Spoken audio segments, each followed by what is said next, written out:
दोस्तों नमस्कार, आदाब, सत श्री अकाल। चैट विद सुरेंद्र वत्स का ये एपिसोड बहुत महत्वपूर्ण है, लेकिन इससे पहले आप आगे बढ़ें। आपने अभी तक फ्रेंड्स मीट 2024, जिसे डायरेक्ट सेलिंग का महाकुंभ कहा जाता है, उसके लिए अगर अपने आप को रजिस्ट्रेशन नहीं किया है तो नीचे डिस्क्रिप्शन में लिंक है। 10 फरवरी तालकटोरा स्टेडियम में पूरे हिंदुस्तान के दिग्गज आपको एक छत के नीचे मिलने वाले हैं। बहुत कुछ सीखने को मिलेगा। डायरेक्ट सेलिंग का सबसे बड़ा इश्यू है कि लीगल और इलीगल कंपनियों के बारे में डिफरेंशिएट करने में प्रॉब्लम होती है, स्पेशली नए आदमी को। और जो भी व्यक्ति डायरेक्ट सेलिंग में किसी भी कंपनी में काम कर रहा है, उसको भी लगता है कि मेरी कंपनी सही है। लेकिन क्या आप सही कंपनी में जुड़े हुए हैं? ये इंटरव्यू आपको एम्पावर कर सकता है। और अगर आप कहीं गलत जुड़े हुए हैं तो उसको भी करेक्ट करने का एक अच्छा तरीका आपके पास में मिल सकता है। एक अच्छा जागने का एक अच्छा अवसर इसके माध्यम से आपको मिलेगा। बॉम्बे में ये पैनल डिस्कशन हुआ, लास्ट तक बने रहिए, बहुत कुछ सीखने को मिलेगा। और अगर आपको लगे कि कुछ लोगों को इन सारी चीज़ों की आवश्यकता है तो शेयर करने में हेजिटेट मत कीजिएगा। एंजॉय कीजिए पूरा पैनल डिस्कशन। बहुत ज्ञानवर्धक ये डिस्कशन होने वाला है। बहुत शानदार पैनलिस्ट मंच पे आप देख पा रहे हैं, जो इंडस्ट्री की कर्णधार कंपनियों के कर्णधार नेता हैं। सब टॉपिक का नाम है कि डायरेक्ट सेलिंग में एथिकल तरीके से काम करने वाला या अनलॉफुल गैर कानूनी तरीके से काम करने वाली जो कंपनियां हैं, उनमें कैसे अंतर पैदा करें, किन किन चीजों को ध्यान में हमें रखना चाहिए। मैं थोड़ा सा एक ब्रीफ इंट्रोडक्शन आपको इंडियन डायरेक्ट सेलिंग हिस्ट्री का देना चाहता हूं। 1990s के बाद डायरेक्ट सेलिंग की शुरुआत हमारे देश में हुई। 2011-12 डायरेक्ट सेलिंग के लिए बहुत मुश्किल का दौर था, जब बहुत सारी स्थापित डायरेक्ट सेलिंग कंपनियों को बहुत बुरे दिनों से गुजरना पड़ा। कई सारी कंपनियां बंद हो गई, कई सारे डायरेक्टर्स को जेल में रहना पड़ा।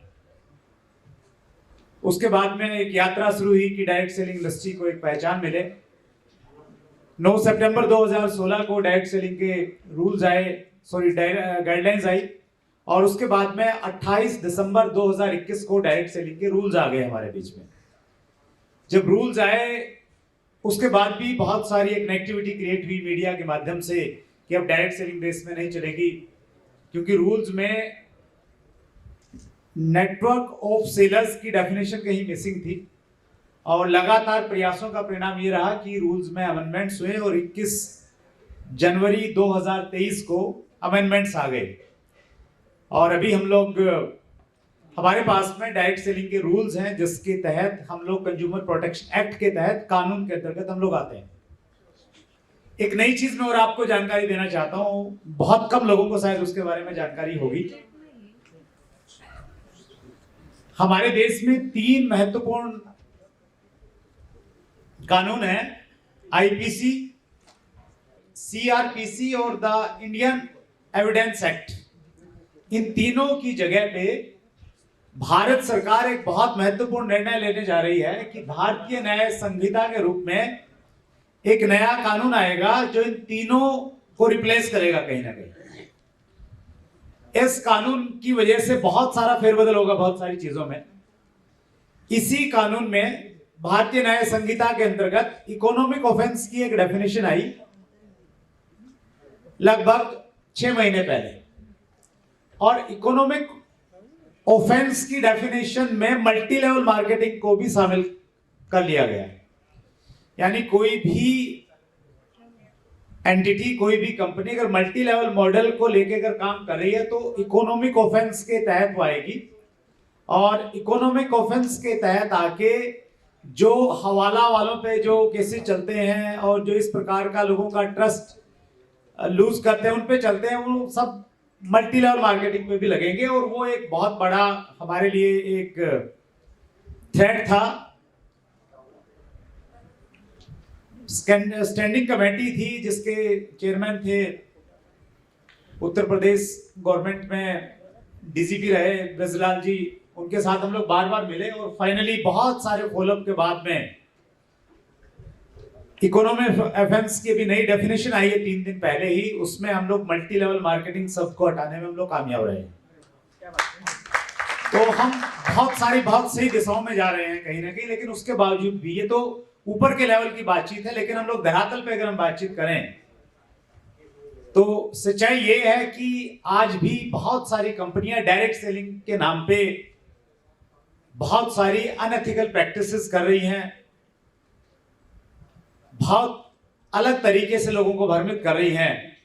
तो आज का सब्जेक्ट उसी चीज को ध्यान में रख के चुना गया है ताकि हम थोड़ी सी अवेयरनेस उस दिशा में ला पाए।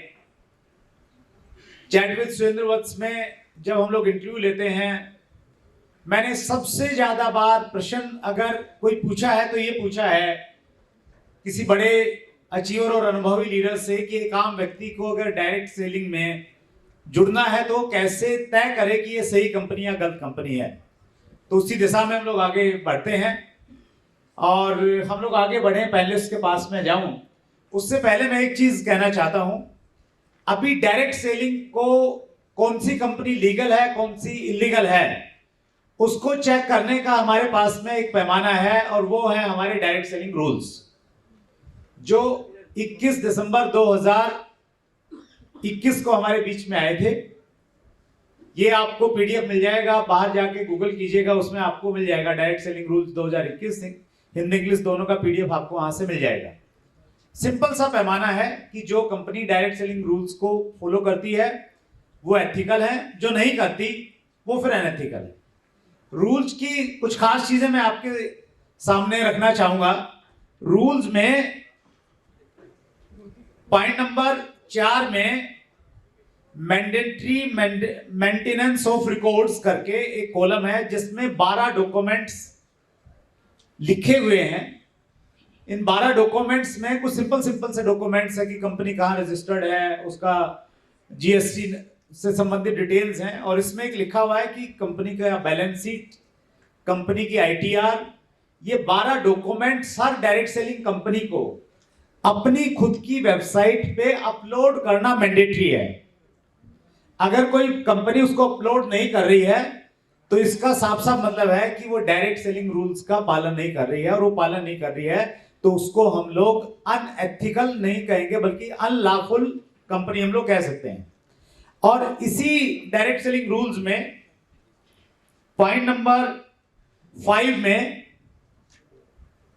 सी एक पॉइंट है, सब पॉइंट बहुत इंपॉर्टेंट पॉइंट है। ये पॉइंट कह रहा मैं पढ़ के सुनाता हूं, बहुत इंपॉर्टेंट और बहुत काम का पॉइंट है। Make direct selling entities make self declaration of to the effect that it has complied with the provisions of these rules and is not involved in any pyramid scheme or money circulation schemes।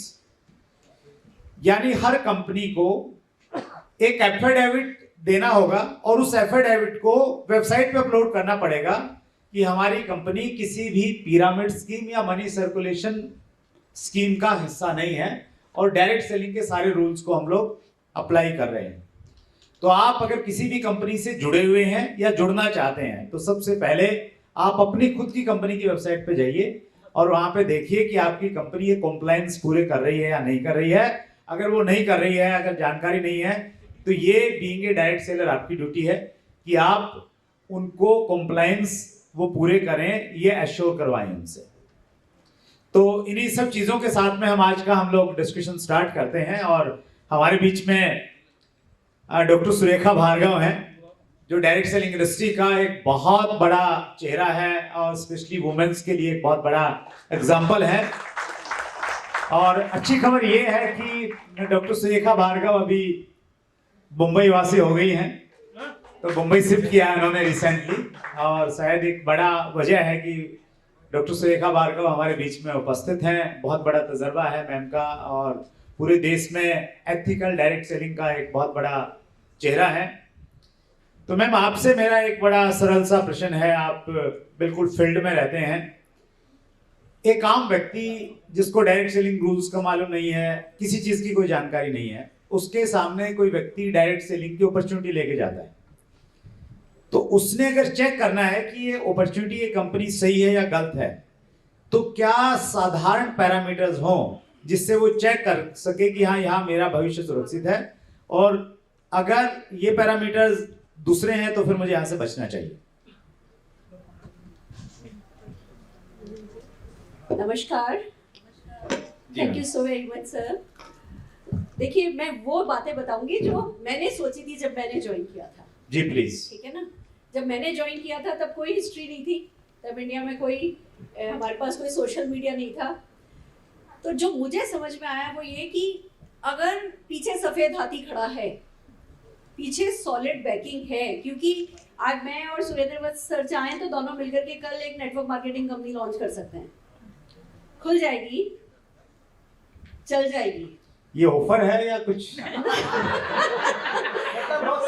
Sir जी, सिरदर्दी में पड़ना क्यों? Networking से अच्छा कुछ नहीं है, networking बनना है, क्वीन बनना है, वही काफी है। तो पीछे कोई खड़ा होना चाहिए। मतलब हम आज कोई कंपनी चलाएंगे ना, चल जाएगी, फैल भी जाएगी, पर इतनी फैल जाएगी कि हमसे नहीं संभलेगी। ज्यादातर किस्सा यही होता है कि जब ये हर दूसरे दिन जो एक कंपनी खुलती है और बंद होती है, फैल जाती है, संभाली नहीं जाती। तो मेरे को एक बात समझ में आई कि जब कोई भी कंपनी चलाओगे तो फैलेगी तो सही। वो तो आप डायरेक्ट सेलिंग को रोक नहीं सकते, आप पावर ऑफ मल्टीप्लिकेशन को रोक नहीं सकते। तो जो प्रमोटर हो उनमें बहुत पावर होनी चाहिए, उनकी स्टैंडिंग बहुत सॉलिड होनी चाहिए।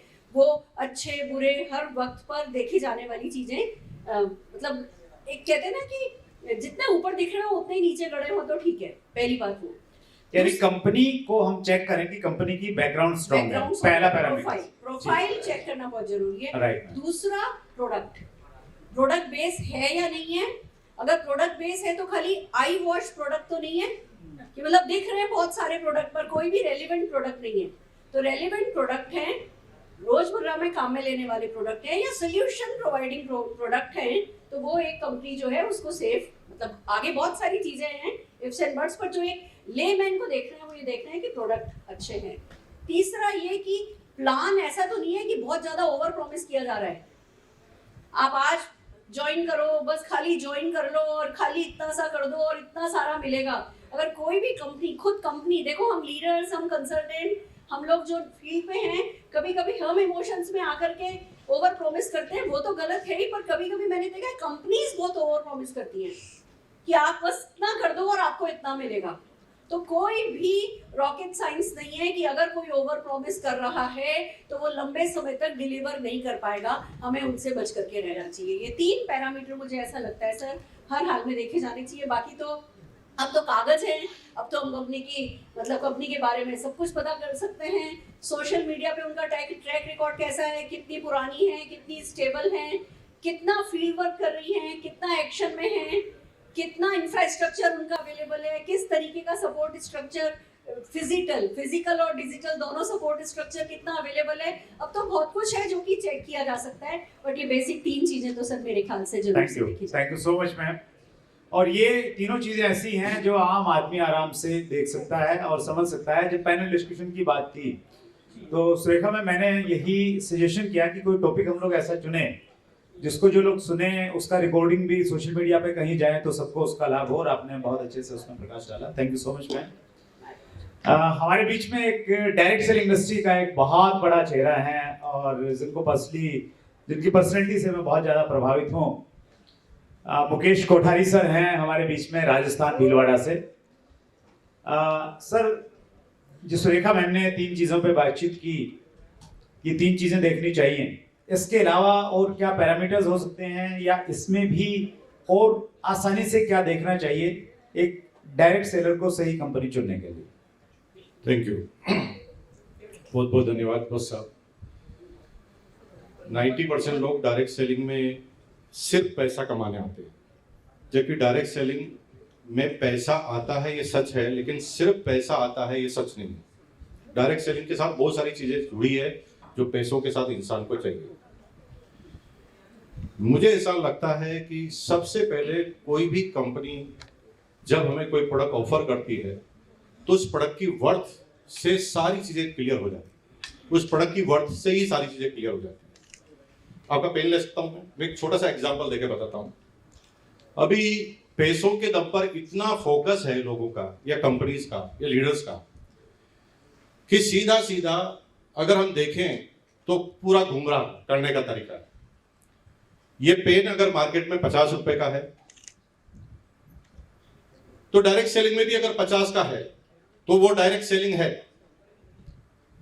क्योंकि हम बार बार मिडिलमैन का पैसा बांटने की बात कर रहे हैं। लेकिन कुछ कंपनियां ऐसी आती है जो 50 रुपए के पेन पे कुछ वैल्यू ऐड करती है, जैसे 2 यहां पर मार्क बना दिए जैसे आपका एक्यूप्रेशर होता है। कुछ कंपनियां कहती है कि ये पेन 200 रुपए का है, एक्चुअल वैल्यू 100 रुपए की है, 200 रुपए का है, और उसमें ऐसी वैल्यू ऐड करते हैं जिसको मापा नहीं जा सकता। आपको 200 रुपए इसलिए देने हैं कि 2 एक्यूप्रेशर पॉइंट लगे हैं, जब आप लिखेंगे तो आपका एक्यूप्रेशर काम करेगा, आपका माइंड पावर काम करेगा, और ऐसी चीजों को ऐड कर दिया जाता है जिसको सामने वाला समझ नहीं सकता। और फिर 50 रुपए के पेन को 200 रुपए में बेचकर 150 रुपया डायरेक्ट सेलिंग में बांट दिया जाता है। और फिर बड़े बड़े अचीवमेंट गिनाए जाते हैं पूरे हिंदुस्तान में कि ये आदमी 6 महीने में मर्सिडीज कार लेकर आ गया, 3 महीने में ये लेकर आ गया, और वो सारी कंपनियां पूरी तरह से गलत है। मैं एक सजेशन देना चाहता हूं वक्त साहब कि अगर वो सजेशन आप आगे तक पहुंचा पाए, हालांकि मुझे लीगलिटी का ज्यादा पता नहीं इसके बारे में, कितना हो सकता है कितना नहीं, हालांकि मैं लॉ स्टूडेंट रहा हूं थोड़ा, मैं इसलिए मैं बता रहा हूं आपको। सिर्फ एक चीज को कंट्रोल कर दीजिए, डायरेक्ट सेलिंग की कोई भी कंपनी अगर बैलेंस शीट प्रस्तुत करे तो उस बैलेंस शीट में एक फिक्स एक्सपेंसेस जो डिस्ट्रीब्यूटर को बांटे जाते हैं, जो कमीशन के रूप में दिए जाते हैं या डिस्ट्रीब्यूटर प्रमोशन के रूप में खर्च किए जाते हैं, उसकी एक सीमा बांध दीजिए। सारे प्रोडक्ट लाइन पर आ जाएंगे, सारी कंपनियां लाइन पर आ जाएगी, और उल्टे पुल्टे प्लान ही मार्केट से बंद हो जाएंगे।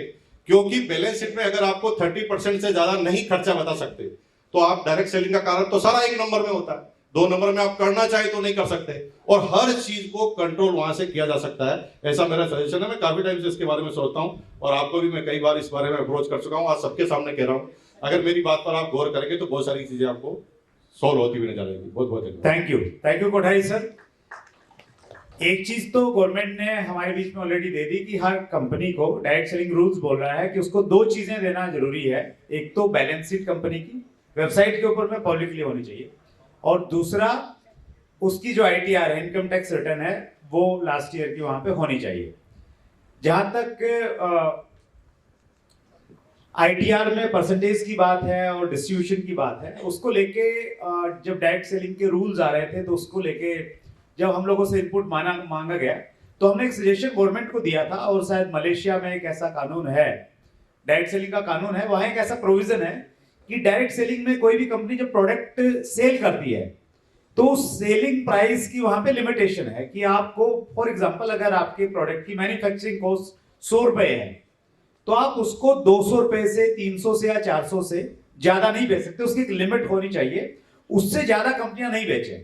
अदरवाइज हो क्या रहा है कि कंपनियां, मैं तो चूंकि इस इंडस्ट्री का पार्ट हूं, मैन्युफैक्चरर भी बहुत सारे मेरे संपर्क में हैं, तो जान के बहुत आश्चर्य होता है कि 100 रुपए की चीज को 1000 रुपए में, 2000 रुपए में बेचा जाता है, और उसी वजह से हमारी इंडस्ट्री बदनाम है। तो वो चीज रुक जाएगी कि अगर उस प्रकार की, तो बहुत सारी चीजें उसमें चल रही हैं, लीगली क्या सही है नहीं है, लेकिन हाँ एक चीज मैं एश्योर कर सकता हूं, आने वाले समय में जो सही कंपनियां हैं, सही तरीके और सही मंशा से काम कर रही हैं, वही भारतीय डायरेक्ट सेलिंग उद्योग का हिस्सा रहेंगी, बाकी कंपनियों को बंद होना पड़ेगा, ये तय है। उस प्रकार के पैरामीटर्स पे काम चल रहा है। हमारे बीच में डॉक्टर पवन देशपांडे हैं। सर, आपका तजुर्बा क्या कहता है, किस तरीके से हम देश में एथिकल कंपनियों को प्रमोट करें, अनएथिकल चीजों को कैसे रोका जा सकता है? थोड़ा सा अपना इंट्रोडक्शन भी देंगे। जी जी डॉक्टर साहब। मैं डॉक्टर पवन देशपांडे, बेसिकली मैं PhD हूँ, सिविल इंजीनियरिंग में MBA किया है, मार्केटिंग और HR में, और मैं स्पेशल प्लानर हूँ और सेफ्टी ऑडिटर करके हूँ गवर्नमेंट के इसमें। तो जिस तरीके से अभी पैनल डिस्कशन में चल रहा है कि एथिकल और इलीगल तो जैसे अभी बताया गया है कि अगर हम थोड़ी अपनी कान नाक आंखें खुली रखें तो अभी बहुत आसान है। आरओसी की वेबसाइट है। अगर कोई भी कंपनी है तो ये कोई ज़रूरी नहीं है कि हम कोई सीए या सीएस के पास ही जाए और उनसे सलाह मशवरा करके फिर उनका अपॉइंटमेंट ले और फिर उनको पूछे, कोई ज़रूरी नहीं है। आप अगर गूगल भी करते हैं आरओसी, उसके बाद में पूरा पैनल आता है। आप इवन कंपनी का नाम भी डालते हैं, उसके पता से लेके पैन नंबर, जीएसटी नंबर कब तक है, और अभी जिस तरीके से कंपनियों को कंपलसरी कर दिया गया है, अगर वो पुरानी कंपनी है तो you can see the P&L account of that company as well, कि कितना इसका नेटवर्थ है, सही में नहीं है, या कितना प्रॉफिट हुआ है, क्या हुआ है। ये होगी लीगल तरीके से बातें। ठीक है, सर ने जैसा बताया था कि जो गैजेट आया है तो गैजेट में पैराग्राफ नंबर 4 में उन्होंने बताया कि 12 का रिक्वायरमेंट है, तो आपको लीगली इसमें आप देख सकते हैं। मैं थोड़ी सी बात करूंगा इससे आगे जाके, क्योंकि ये हमारी भी जिम्मेदारी है, हमारी एक नैतिक जिम्मेदारी है। ज़रूरी नहीं है कि अगर कोई चीज़ सिस्टम में लीगल है तो यह कोई ज़रूरी नहीं है कि वो एथिकल हो। मैं थोड़ा अलग उदाहरण दूंगा। बात हमारे यहाँ पे अभी यूएस की भी हुई थी। अगर कुछ थोड़ा पीछे चला जाए तो हम ये देखेंगे कि लीगल था लेकिन एथिकल नहीं था, क्योंकि जिस तरीके से स्लेव्स का वहाँ पे होता था पहले, तो जो स्लेवरी थी वो लीगल था, पर अगर हम थोड़ा अगर सोचे तो वो एथिकल नहीं है। तो उस बारे में हमें सोचना पड़ेगा। कुछ चीज़ें ऐसी हैं जो लीगल भी नहीं है, एथिकल भी नहीं है, पर वो मॉरली करेक्ट हो सकती है। थोड़ा सा हटके एग्जांपल दूंगा। जैसे भी बात चल रही थी कि अनएम्प्लॉयमेंट है, ठीक है, हम यहाँ पैसा कमाने के लिए आए हैं, हम यहाँ पे बैठ के वो बात कर रहे हैं, लेकिन वास्तविकता अगर हम गांव में देखें तो कुछ और है। कई परिवार ऐसे हैं जो 2 वक्त का खाना नहीं खा सकते। अगर ऐसी कोई चीज़ है कि मेरा अगर परिवार भूखा मर रहा है, मैं कुछ नहीं कर पा रहा हूँ, और कुछ समय में अगर कोई खाना ले रहा हूँ या चुरा रहा हूँ मेरे परिवार के लिए, तो लीगली देखा जाए तो इलीगल भी है, अनएथिकल भी है। पर मॉरली अगर मुझे जिंदा रहना है, मेरे परिवार को पालना है, तो वो मॉरली ठीक है। तो जो थोड़ी सी लाइन है, हेयर लाइन डिफरेंस है, लेकिन वो हमें समझना पड़ेगा। Thank you sir, thank you. बहुत डिटेल में डॉक्टर देश पांडे ने हमें बताया। हमारे पास समय की लिमिटेशन है सर, आप प्रयास कीजिएगा 2.5 से 3 मिनट में अपनी बातचीत पूरी करने का। पहले मैं संदीप केरकर जी के पास ही आ रहा हूँ ट्रम्प के अनुसार। नमस्ते, मेरा नाम संदीप केरकर है and thank you very much for lovely words and lovely comparing जो आप कर रहे हैं। एंड पहले मैं आपको हम सारे लोग नेटवर्क मार्केटिंग इंडस्ट्री में इवॉल्व हो रहे हैं। हमारे पास आज पैसों का फोकस ज़्यादा है, क्योंकि बहुत सारे स्पीकर्स ने कहा कि पैसों के लिए लोग यहाँ पे आते हैं, पैसों के लिए लोग आते हैं। बट हम में से बहुत सारे लोग ऐसे हैं जो बहुत पैसा कमाते हैं, और आपको मालूम होगा कि पैसा बहुत कमाने के बाद पैसों की डिमिनिशिंग वैल्यू होती है, वो पैसा मायने नहीं रखता है। फिर हम सोसाइटी की तरफ देखते हैं, हमारे घर वालों की तरफ देखते हैं, हम लोगों से क्या कहते हैं, ब्लेसिंग्स की तरफ देखते हैं। ये सारे इवॉल्व होने के बाद इंडस्ट्री पक्का होता है। तो मेरा पहला मशवरा ये है कि हमारा इंडस्ट्री अभी एक रिवोल्यूशन और इवोल्यूशन साथ में हो रहा है। This industry is going to be here to stay. Harshad Mehta का मैं एग्जांपल आपको दूंगा। जब ये हर्षद मेहता स्कैम हुआ था, बहुत सारे लोग लूट गए, बट वही दौरान कुछ लोगों ने लूटने के बाद भी अपने लेसन्स लिए थे और दोबारा शेयर मार्केट में उन्होंने एंटर किया था। कुछ लोग शेयर मार्केट में भी रुके थे, और वो उसमें से कुछ लोग आज के नए बिल्कुल राकेश झुनझुनवाला ने बहुत मार खाया था उसी टाइम भी, बट वो रहे और वो आगे चलते रहे, और एथिकल प्रैक्टिस के साथ वो आगे चलते रहे। तो हमें पहले ये समझाना है नॉन एथिकल प्रैक्टिसेस जो हो रही है वो सर आपको तो ज्यादा मालूम होगा वो बहुत कम होते जा रही है। और सर ने जैसे कहा पार्लियामेंट हर्बलाइफ से मैं भी रिप्रेजेंटेटिव था जब भी पार्लियामेंट के सेक्रेटरी वो रिजोल्यूशन बना रहे थे, और हमारी मीटिंग में एक ही चीज थी कि government is very kind towards our industry and government wants to see कि यहाँ पे जो लोग मेहनत कर रहे हैं, एथिकल मेहनत कर रहे हैं, उनको बहुत ज्यादा फायदा हो। तो सारी की सारी कुंडलियां, सारे ग्रह हमारे पक्ष में है और सिर्फ हमें हमारी और हमारी ऑर्गेनाइजेशन की कुंडली एक अच्छी बनानी है। जब भी मैं खुद एक एग्जांपल हूं, जब भी मैंने हर्बलाइफ से पहले एक कंपनी ज्वाइन, एक नहीं 2 कंपनी ज्वाइन करी थी, वो दोनों कंपनी बंद हो गई। और कहा जा सकता है कि वो दोनों कंपनी अनएथिकल नहीं थी, बट उनको कुछ मालूम ही नहीं था, वो पैशन के साथ काम कर रहे थे। और वही 2 कंपनी से मैंने इतना कुछ सीखा। जैसे ही मैं हर्बल लाइफ में आया, डे 1 से मैंने पिछले 23 सालों में I have been top 10 in 20 years, number 1 for 10 years। तो ये सारा हुआ क्योंकि पहले जो मैंने मार खाई है वो मार का यहाँ पे बहुत ज्यादा फायदा हुआ। तो मैं आप सभी को यही कहना चाहता हूं, वी आर 100% एथिकल, बट जैसे कहा जाता है you get the government what you deserve. तो अगर हम ऐसी ऑर्गेनाइजेशन बनाए जो एथिकल हो तो सारा का सारा इंडस्ट्री एथिकल और भी ज्यादा हो सकता है। और इसके लिए मेरा कंट्रोल हमेशा होता है कि मेरा काम एथिकल है कि नहीं। मेरे पास कोई आके डिस्काउंट मांगता है, वो हमारी कंपनी कहती है नहीं देना है तो मैं नहीं देता। कोई दूसरे ऑर्गेनाइजेशन का बंदा मेरे पास आता है, मुझे साइन अप आपके साथ करना है, तो मैं कहता हूं नहीं, आपको वहां पे ही जाना है। अगर हम सब लोग ये प्रैक्टिस करें, we will deliver for our children and our grandchildren what is going to be the most beautiful life with this network marketing industry. या हमारे बीच में एस जगन्नाथ सेद्री सर हैं, शास्त्री। ओके सर, कैसे इंडस्ट्री को उस मुकाम पे लेके जाएं जिसकी हकदार है? Thank you very much, Surendra Varji. First of all, I'm extremely happy for this opportunity. Network express ने जो प्लेटफॉर्म क्रिएट किया है, हम सब लोग साथ में एक बार यहाँ पे बैठे हुए, and I am extremely happy for Surendra Bhatt ji का जो कंट्रीब्यूशन रहा पिछले 5 साल से through chat with Surendra Bhatt. I am really fan of you sir. आप इतने सारे लोगों को प्लेटफॉर्म पे लेके आ रहे, इतना नॉलेज दे रहे हो एक चैनल से। मैं समझता हूँ कि जो नेटवर्क मार्केटिंग में जो सक्सेस होना चाहता है, अगर वो एक चैनल देखने से उसको पूरा नॉलेज मिल जाएगा। And I'm again extremely happy for one more thing कि यहाँ पे हर कंपनी के top leaders, achievers, most committed people are sitting before me, वो are representing entire India. So we are leading India. मुझे ऐसा लग रहा है कि मैं पूरे भारत के सामने बात कर रहा हूँ। So we are representing India entirely here. So I am feeling excited for that, और ये मुझे मौका दिया गया।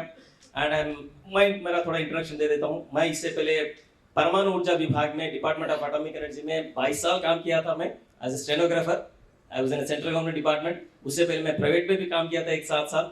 My life started as very very poor in financial conditions. 3 बार खाने के लिए भी नहीं मिलता था, वो स्टेज से मैं शुरू हुआ मेरा जिंदगी। एक्चुअली ज़्यादा पढ़ भी नहीं सका सब, एक्चुअली 10+2 किया बस उतना ही। लेकिन नेटवर्क मार्केटिंग में मैं 2002 से मैं एंटर हुआ। मैं कभी भी मैं अकेले को मैं इंट्रोड्यूस नहीं करता हूँ। We are 3 brothers। I have other 2 brothers sitting with me here. मेरा नाम जगन्नाथ शास्त्री है, उनका नाम राम शास्त्री एंड प्रकाश शास्त्री है। सो हम तीनों को शास्त्री ब्रदर्स के नाम से जाना जाता है हम तीनों। सो हमारा टीम का भी नाम है team SBT, Shastri brothers team. तो हम तीनों आज नेटवर्क मार्केटिंग में, जैसा साहब ने कहा, डिफरेंट कंपनीज एथिकल के बारे में जो बात हम लोग कर रहे हैं, नेटवर्क मार्केटिंग के नाम से, डायरेक्ट सेलिंग इंडस्ट्री के नाम से इतने सारे अनएथिकल कंपनीज आ चुके हैं कि आज लोग MLM बोलने के लिए डरते कि मैं MLM के काम करता हूँ। एक्चुअली इतना प्राउडली हमें काम करना चाहिए क्योंकि इसमें पूरा जिंदगी बदल रहा है। एक्चुअली हम बहुत सारे लोगों को जिंदगी बदल रहे हैं। हम लोग सिर्फ हम अचीव नहीं कर रहे, हम लोग फाइनेंशियली साउंड नहीं हो रहे, लेकिन हमारे जरिए हम लोग बहुत सारे लोगों को, हजारों लोगों को हम लोग जो है ना अचीव करा रहे हम लोग। सो एक्चुअली ना कंपनीज तो ठीक नहीं है, हमें तो आइडेंटिफाई करना है कंपनीज को। अभी बहुत सारे रूल्स एंड रेगुलेशंस आ गए, प्लेटफॉर्म अवेयरनेस बहुत बढ़ गया। जैसे मैडम ने भी कहा था कि 20 साल पहले, 15 साल पहले इतना अवेयरनेस नहीं था जो आज है। सो डेफिनेटली हमें बहुत अवेयर रहना चाहिए कि फास्ट मनी नहीं मिले, बस उतना ही। सर जहां पे भी अगर फास्ट मनी कुछ मिल रहा है तो अनएथिकल है सर वो। काम करने पे ही पैसे मिलना चाहिए, प्रोडक्ट बेस होना चाहिए और कंपनी का बैकग्राउंड होना चाहिए और मेहनत पे ही पैसे मिलना चाहिए। ऐसा नहीं होना है कि चंद महीने में ही हम लोग अमीर बन जाए, 3 से 5 साल काम करें तो ही अमीर बन सके, ऐसा होना चाहिए। तभी हम लोग बोल सकते हैं कि इट इज एथिकल एक्चुअली।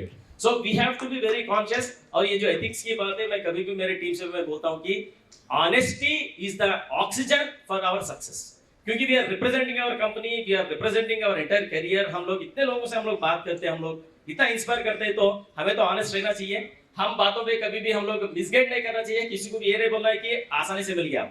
हाँ, मैं भी पिछले 5 साल से भगवान के दया से, पेरेंट्स का ब्लेसिंग से मर्सिडीज बेंज मेंटेन कर रहा हूँ, जो मेरा फाइनेंशियल कंडीशन नहीं था 30 साल पहले।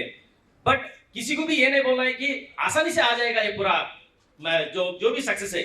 मेहनत करना पड़ेगा, मिनिमम 5 साल मेहनत करना पड़ेगा हमें। फर्स्ट अगर हम लोग एथिकल है तो हम जिस कंपनी से भी हम लोग रिप्रेजेंट कर रहे हैं वो कंपनी का भी नाम आगे बढ़ाएंगे और डायरेक्ट सेलिंग इंडस्ट्री को हम लोग बहुत आगे बढ़ाएंगे। ये पूरा मैं समझता हूँ कि यहाँ पे जो कोई भी यहाँ पे बैठा है, ये हर किसी का जिम्मेदारी है, हम सबका जिम्मेदारी है कि इसको हम लोग आगे बढ़ाए नेक्स्ट जनरेशन के लिए sir. And thank you very much for this opportunity. Thank you so much. Thank you sir, Shastri sir. Surekha ma'am के फाइनल कमेंट्स लेंगे हम, वहां से शुरुआत करेंगे, सभी के लेंगे, लेकिन उससे पहले एक सब्जेक्ट पे आप फाइनल कमेंट्स दीजिएगा प्लीज, कि एज ए लीडर हमारी क्या ड्यूटी है इंडस्ट्री को बेहतर बनाने के लिए, माहौल अच्छा बनाने के लिए।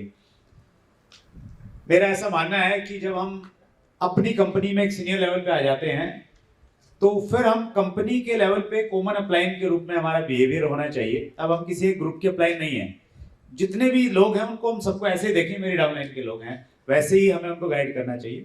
और जब हम बहुत ऊपर के लेवल पे आ जाते हैं तो फिर हमें इंडस्ट्री को अपनी इंडस्ट्री मान के काम चलना चाहिए, फिर हमें कंपनी तक भी सीमित नहीं रहना चाहिए। हमारा भाव ये रहना चाहिए कि इंडस्ट्री की भलाई के लिए, उसकी पॉजिटिविटी के लिए हम जो भी कर सकते हैं, जो भी कंट्रीब्यूशन कर सकते हैं, जिस प्रकार से यहाँ पे आना, वो भी एक प्रकार का मैं कंट्रीब्यूशन मानता हूँ। एक अच्छा इनिशिएटिव इंडस्ट्री के लिए लिया जा रहा है तो उसमें पार्टिसिपेट करना भी अपने आप में एक सहयोग देना है कहीं ना कहीं, तो उसकी अपॉर्चुनिटी हमें ढूंढनी चाहिए। तो मैं आप सबसे तो ये जानना ही चाहता हूँ, मेरे सामने जो लोग बैठे हैं इनमें भी बहुत सारे बड़े अचीवर्स हैं और बहुत सारे लोगों ने बड़े अचीवर बनना है। तो बड़े अचीवर बनने से पहले बड़े अचीवर जैसी प्रैक्टिसेस अगर हम लोग करेंगे जिंदगी में तो बड़े अचीवर बन सकते हैं। एक छोटी सी स्टोरी जो बहुत मेरे दिल के बहुत करीब है, उसके बाद मैं सुरेखा मैम के पास आता हूँ। एक फैक्ट्री थी, उस फैक्ट्री में शाम के टाइम पे छुट्टी हुई, सभी एम्प्लॉइज फैक्ट्री से बाहर निकले, हजारों एम्प्लॉइज एक साथ बाहर निकलते हैं और उस समय कंपनी के जो मैनेजिंग डायरेक्टर थे वो भी अपनी गाड़ी से बाहर निकले। मेन गेट से बाहर निकलने के बाद कंपनी का एक सामान्य कर्मचारी एमडी की गाड़ी के सामने हाथ करता है और एमडी साहब गाड़ी रोकते हैं और वो सामान्य कर्मचारी जो सामान्य वेशभूषा में है वो दरवाजा खोलता है, अगली सीट पे बैठ जाता है और बैठने के बाद कहता है कि देख दोस्त, अपनी अपनी किस्मत है, आज से 20 साल पहले तुमने और मैंने दोनों ने कंपनी को ज्वाइन किया था, मैं आज भी सामान्य कर्मचारी हूं, तुम कंपनी के एमडी बन गए, ये किस्मत की बात है। एमडी ने कहा कि किस्मत की बात नहीं है, 20 साल पहले की वो घटना याद करो जब हमारी कंपनी में मुश्किल से 10 कर्मचारी थे और हम एक इवनिंग शिफ्ट में ड्यूटी खत्म करके वापस आ रहे थे। 2 किलोमीटर पैदल चलने के बाद में मैंने कहा था कि बहुत बड़ी गलती हो गई। तुमने पूछा था क्या हुआ, मैंने कहा था कि हम कंपनी की पंखे और लाइट्स ऑफ करना भूल गए हैं। तुमने कहा था क्या फर्क पड़ता है, सुबह आके बंद कर देंगे, तुम जाके सो गए थे। मैं 2 किलोमीटर पैदल गया था, लाइट और पंखे बंद करके आया था, क्योंकि 20 साल पहले मैं ये मानता था कि मैं कंपनी का मालिक हूं। हमारी जो सोच है वो हमें फ्यूचर में वैसा ही बना देती है। तो आज अगर हमारा बहुत बड़ा लेवल नहीं है तो हमारी प्रैक्टिसेस अगर उस प्रकार की हैं, बड़ा सोचेंगे, अनएथिकल कुछ भी नहीं करेंगे, तो फिर डेफिनेटली आप लोग भी इसी प्रकार के पैनल डिस्कशन का कभी ना कभी हिस्सा बनने वाले हैं। बस अगर उस प्रकार की प्रैक्टिस हम लोग शुरू कर दें। सुरेखा मैम, आप तो बहुत अच्छा कर ही रहे हैं, आपकी प्रेजेंस अपने आप में ये बताती है, फिर भी इंडस्ट्री लीडर्स का आपको क्या संदेश है कि वो अच्छा माहौल बनाने के लिए क्या काम करें? Thank you, sir. Thank you so very much. Is it working?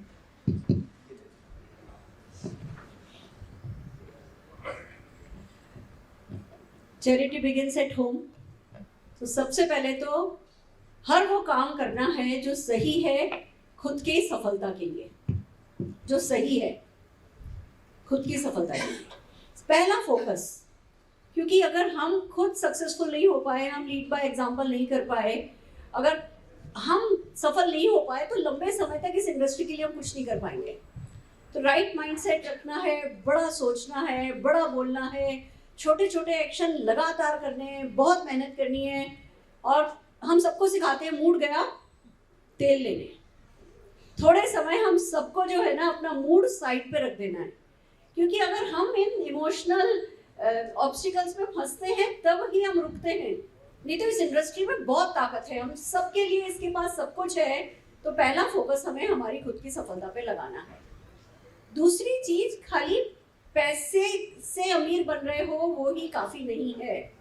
Society को तब दिखेगा जब आप अपने परिवार में बदलोगे, आपके रिश्ते बदलेंगे, आपका अपने आप से रिश्ता बदलेगा, आपको वो मुस्कुराना आएगा, आप अपने घर वालों को, अपनी मदर इन लॉ को, फादर इन लॉ को, अपने बच्चों को, अपने हस्बैंड को, अगर आप पैसा कमा रहे हो डायरेक्ट सेलिंग में और हस्बैंड वाइफ बहुत लड़ते हो ना, तो इंडस्ट्री किसी को पसंद नहीं आएगी। तो हमें पैसा कमाने के साथ साथ वो बैलेंस क्रिएट करना है कि चेंज हमारे घर से दिखे, हमारे रिश्तेदारों को दिखे कि हाँ भैया ये बदल रहे हैं, इनकी जीवन में कुछ खास हो रहा है। तो पहला चेंज खुद को लाना है हर चीज में। आप भले आपके पास 4 जोड़ी कपड़े हो, पर मैं आपको बता दूं आज भी ये साड़ी मैं अपने हाथ से प्रेस करके आई हूँ। मेरा प्रेस वाला हैंगर पे कपड़े लेकर के आता है, हमारा हर कपड़ा हैंगर पे टका होता है। पर मैं किसी और से, घर में 4 नौकर है पर कोई नौकर मेरा कपड़ा प्रेस नहीं करता है। मैं घर से निकलती नहीं जब तक मैं कपड़े को अपने हाथ से वो आखिरी लाइन में हटाऊं नहीं। 4 ही जोड़ी कपड़े से शुरू हुई थी और आज ना करते 300 स्क्वायर फीट में मेरी वॉक इन वार्डरोब है। So that's the success we can achieve. But शुरुआत वही होगी, अपने आप को प्रेजेंट करना है। जो आपका फुट फॉरवर्ड हो वो आपका बेस्ट फुट फॉरवर्ड होना है। पेशेंस रखनी होगी, अच्छा इंसान बनना होगा, कुछ चीजों को इग्नोर करना होगा, दूसरों को भी माफ करो, खुद को भी माफ करो। किसी भी तरीके की नेगेटिविटी, मैं एक ही बात कहती हूँ, हर वो सोच, हर वो व्यक्ति, हर वो चीज जो आपको फ्यूचर फोकस होने में, अभी राइट एक्शन करने से रोके, उस चीज से दूर होना होगा थोड़े समय के लिए। तो पहला फोकस, अगर आप इस इंडस्ट्री के लिए कुछ कंट्रीब्यूट करना चाहते हो या आना चाहते हो, तो पहला फोकस यही है कि खुद की सफलता के लिए बिल्कुल राइट फोकस के साथ राइट एक्शन करो। फिर बात आती है कि भैया जो कर रहे हो वो ज्यादा से ज्यादा लोगों को सिखाओ, एक अच्छे टीचर बनो। आजकल बहुत सारे तरीके हैं, आप सुरेंद्र वत्स जी को डुप्लीकेट कर सकते हो, आप आपकी कंपनी में कोई ना कोई लीडर होगा जो बहुत अच्छे से जो है एक अच्छे टीचर होने का काम कर रहा है। हम सबकी जिम्मेवारी है कि राइट और रॉन्ग कोई और नहीं बदलेगा। राइट और रॉन्ग की डेफिनेशन हमारे से ट्रांसमिट होगी, खाली हमारा सही सोचना काफी नहीं है, उसको लोगों तक ट्रांसमिट करना। उसको आप अपने YouTube सेशन कीजिए, Facebook सेशन कीजिए, ऑनलाइन सेशन कीजिए, ऑफलाइन सेशन कीजिए, बहुत अच्छे से राइट और रॉन्ग की डेफिनेशन माइंड में क्लियर होने दीजिए। अभी हम सब बच्चे, ये इंडस्ट्री अभी देखा जाए तो बाल अवस्था में ही है। और बाल अवस्था में जब हमारे बच्चे होते हैं, खास करके जब टीनेज में होते हैं, हम उन्हें राइट रॉन्ग बताते हैं तो वो विद्रोह करते हैं। उनको नहीं करना, उनको वो डिसिप्लिन नहीं पसंद, हमें वो पर्सनली नहीं लेना है। अरे मेरी कोई मान तो नहीं रहा, जैसे बच्चों को नहीं मना करते कि कोई बात नहीं, नहीं मान रहे, उनको अपने मन की करने दो, पर्सनली नहीं लो। पर राइट रॉन्ग बताते जाओ। जब राइट टाइम आएगा उनकी डेफिनेशन उनको याद आ जाएगी। तो ये वो बाल अवस्था है जिसमें हमें देश की डायरेक्ट सेलिंग की राइट और रॉन्ग डेफिनेशन बनानी है। तो यहाँ से खाली सीखना नहीं है, सीख करके एज ए रिस्पॉन्सिबिलिटी हमें राइट रॉन्ग लोगों को बताना है। तीसरी बात, हर हाल में कार्डिनल रूल फॉलो करने हैं। कभी किसी के साथ भी नेगेटिव नहीं। खाली ये नहीं कि जी मैं डाउनलाइन मेरा है तो मैं नेगेटिव नहीं हो रहा हूँ, अपलाइन के साथ हो सकता हूँ, क्रॉस लाइन के साथ हो सकता हूँ, किसी और कंपनी का व्यक्ति मिल जाए तो मैं बिल्कुल ही नेगेटिविटी की गंगा जमुना सरस्वती बहा सकता हूँ, नहीं।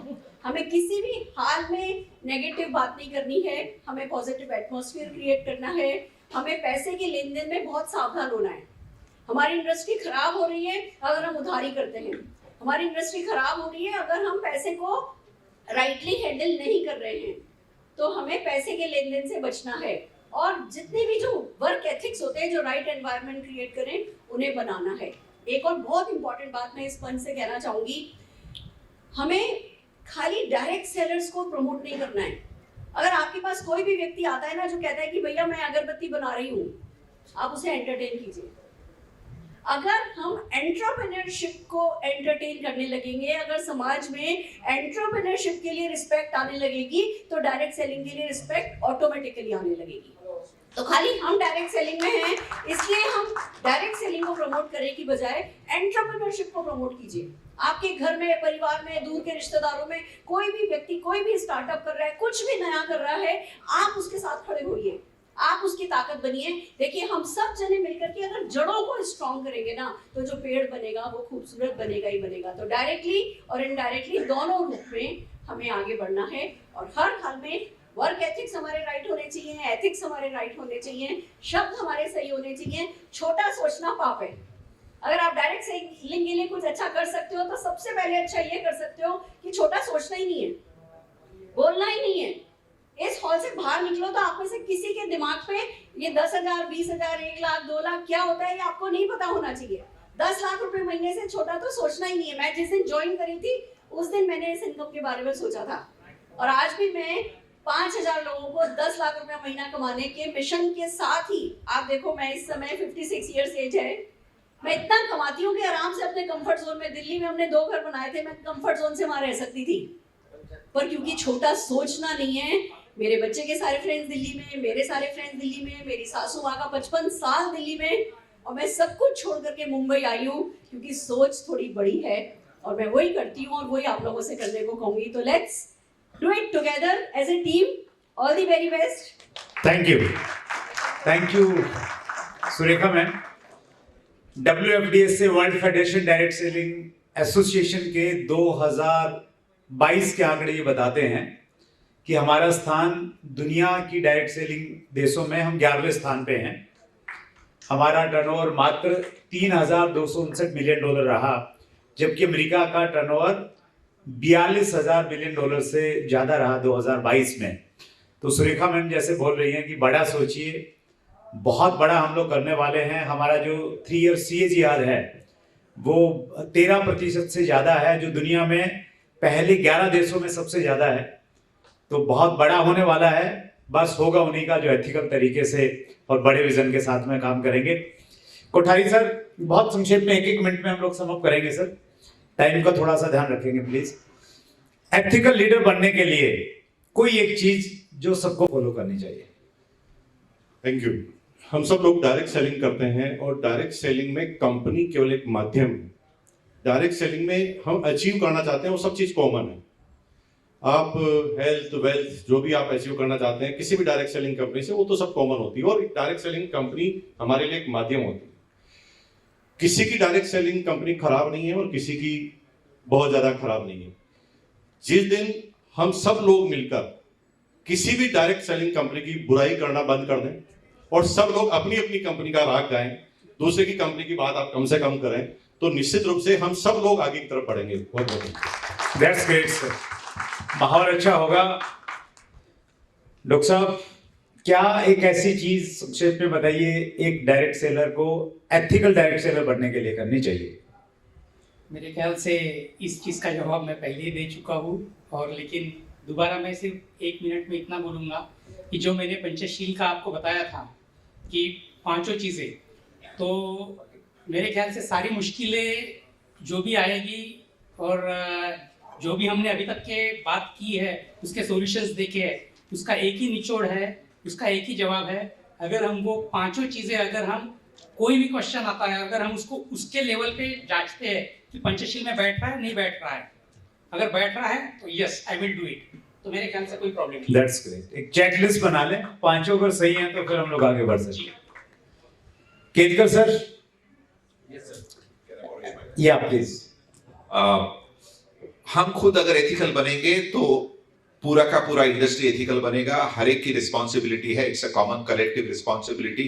और जैसे हॉर्स के ब्लाइंडर्स रहते हैं, अपने बारे में जो जो काम आप कर रहे हैं वो एथिकल करिए, rest everything will happen automatically.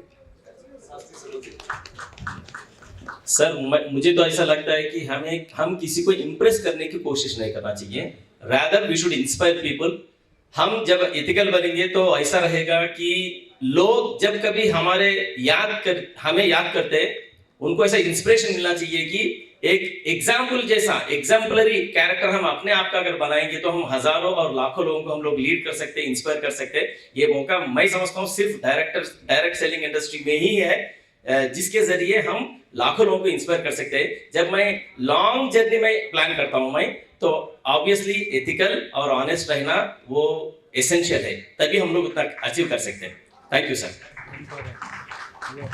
Thank you so much Shastri sir. सभी पैनलिस्ट का बहुत बहुत धन्यवाद। एक पॉजिटिव नोट के साथ हम लोग आज के सेशन को सम अप करते हैं। डायरेक्ट सेलिंग इंडस्ट्री में स्कोप बहुत बड़ा है। डायरेक्ट सेलिंग पैसिव इनकम के लिए जानी जाती है, इसको हम नेक्स्ट जनरेशन का बिजनेस कहते हैं। इस प्रकार का मॉडल है कि हमारे बाद में हमारी अगली पीढ़ी को ये बिजनेस ट्रांसफर होता है और वो वहां से शुरू करते हैं जहां हम लोग खत्म करके उनको देते हैं। तो जब आप अगली पीढ़ी को ये बिजनेस देंगे, उस समय आपका सीना 56 इंच का होना चाहिए। इस प्रकार के काम आज से करेंगे, तब ऐसी स्थिति आएगी जब आप उनको ये विरासत सौंपेंगे। आइए हम मिलकर डायरेक्ट सेलिंग इंडस्ट्री को और बेहतर बनाएं। जो अंदर की सफाई है, अंदर की गंदगी है, उसको भी हमें ही साफ करना पड़ेगा। जहां जरूरत है उस दिशा में भी आगे बढ़ें और इंडस्ट्री को उस लेवल पे लेके जाएं जिसकी हकदार है। नेटवर्क एक्सप्रेस का और सभी पैनलिस्ट का बहुत बहुत धन्यवाद। Thank you very much. मुझे उम्मीद है ये पैनल डिस्कशन आपको बहुत पसंद आया होगा। अगर आपको अच्छा लगा ये पूरा पैनल डिस्कशन या इसके कुछ पार्ट भी आप इस्तेमाल कर सकते हैं, लेकिन इसकी ज़रूरत है लोगों तक पहुंचाने की और ये बताने की कि सही और गलत कंपनी में कैसे फ़र्क पैदा करें। अगले मंगलवार को रात्रि 8 बजे फिर एक बड़ी शख्सियत से मुलाकात होगी। अपना ख्याल रखिएगा। बहुत बहुत धन्यवाद।